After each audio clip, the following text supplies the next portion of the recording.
దేవునికి మహిమ కలుగును గాక. ఆమేన్. చాలాసార్లు ప్రపంచం నా కోసం ఏమనుకుంటుంది, మనుషులు నన్ను ఎలా చూస్తున్నారు అనే దాని మీద మనం చాలా దృష్టి పెడతాం. నిజానికి ఇది మన సహజ లక్షణం. అపోస్తుల కార్యముల గ్రంథం 9:15 దమస్కు దర్శనం తర్వాత కనులు మూయబడిన పౌలు కొరకు ప్రార్థించడానికి అననీయ అనే శిష్యుడిని ప్రభు వెళ్ళమన్నప్పుడు అననీయ చెప్తారు, అయ్యా ఆయన సంఘానికి హానికరుడు, ఆయన వల్ల ఎంత నష్టం జరిగింది సంఘానికి అని. అప్పుడు ప్రభు పౌలు కొరకు చెప్పే సమాధానం ఏంటంటే, అతను నా కొరకు అనేకులు ఎదుట సాక్షిగా నిలబడతారని, అతడు నా కొరకు ఎన్నో శ్రమలు అనుభవించడానికి స్వార్థకు నేను ఎన్నుకున్న సాధనం అంటారు. అననీయ దృష్టిలో పౌలు హింస చేసేవాడు, పౌలు దృష్టిలో ఆయన యూద మతోద్ధారకుడు.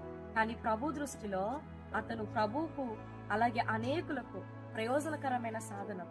చాలాసార్లు ప్రపంచం నా కోసం ఏమనుకుంటుంది లేదా నేనేంటో అనుకుంటూ మనం ముందుకు వెళ్ళిపోతాం. ఈ రెండు ప్రక్కన పెట్టి అసలు ప్రభు నా కొరకు ఏమనుకుంటున్నారు అనే దాని మీద మనం దృష్టి పెట్టినప్పుడు మనకు మనం ప్రయోజనము, సమాజానికి మనం ప్రయోజనం.